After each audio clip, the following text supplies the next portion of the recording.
عسلامتكم. فما برشا متدخلين في عملية تنظيم الانتخابات، وعلى رأسهم الهيئة العليا المستقلة للانتخابات بهيئاتها الفرعية في مختلف الولايات. وهيئة الانتخابات هي هيئة عمومية مستقلة ودائما متمتعة بالشخصية المعنوية والاستقلال الإداري والمالي، وهي اللي تسهر على ضمان انتخابات واستفتاءات ديمقراطية وحرة وتعددية ونزيهة وشفافة. الهيئة متكونة من مجلس الهيئة اللي هو متركب من 7 أعضاء، واللي عنده سلطة تقريرية، معناها ياخذ قرارات في مجال التدخل نتاعها وتكون نافذة وتتنشر بالرائد الرسمي للجمهورية التونسية، ويساعدها جهاز أو يساعده جهاز تنفيذي. الهيئة يتمثل دورها في أنها تقوم بكل العمليات المرتبطة بتنظيم الانتخابات والاستفتاءات وإدارتها والإشراف عليها حسب القانون والتشريع الانتخابي.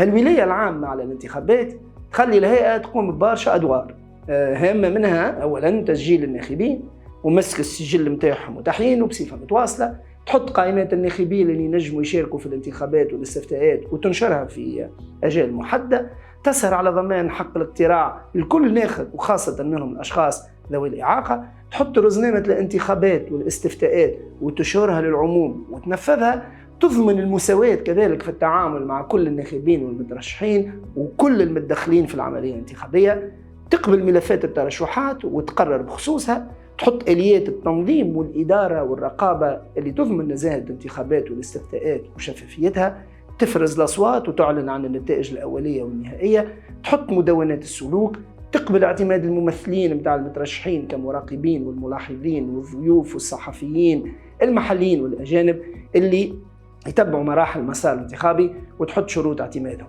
تكون الإطار الإداري متاعها اللي يشرف على الانتخابات، وتحط لزي كذلك برامج التحسيس والتثقيف على الانتخابات، وتتعاون هوني مع مكونات المجتمع المدني اللي تنشط في مجال الانتخابات في تونس والبرة. تقدم كذلك لزي مقترحات لتطوير المنظومة الانتخابية وتعطي رأيها في كل مشاريع القوانين المتعلقة بالانتخابات والاستفتاءات.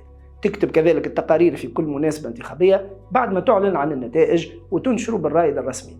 كذلك لزي تعمل تقارير كل عام على نشاطها متاع العام اللي تعدى وبرامجها متاع العام الجاي وتنشره زادة. تراقب تمويل الحملات الانتخابية وتقرر فيها، تراقب الالتزام باحترام القواعد متاع الحملات هذية والوسائل متاعها، وتتعاون في هذا مع بعض الهياكل العمومية الأخرى المتدخلة. من بين الهياكل الأخرى المتدخلة والمتعاملة مع الهيئة نلقاو الهيئات الفرعية اللي تقوم بتقريب الخدمات للناخبين والمترشحين في بعض اختصاصات الهيئة المركزية، كما التسجيل، تجميع الأصوات في مراكز التجميع، قبول مطالب الترشحات. في مستوى الجانب اللوجستي نلقاو تدخل المؤسسة العسكرية والأمنية في ضمان نقل المواد الانتخابية وتجميعها وحماية مراكز الاقتراع ومراكز التجميع. بالنسبة لتمويل الحملات ومراقبتها وتنظيمها نسجل تدخل البنك المركزي.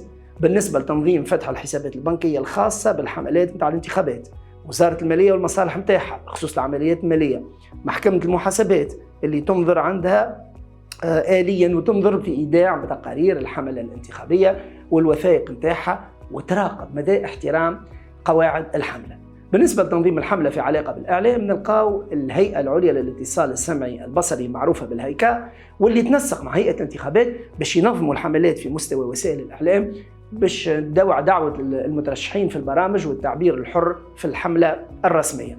وما ننساوش القضاء، وخصوصا القضاء الإداري اللي مختص في فض النزاعات الانتخابية المتعلقة بالتسجيل والترشح والنتائج، ومعهم كذلك القضاء العدلي في مجال الجرائم الانتخابية خصوصا.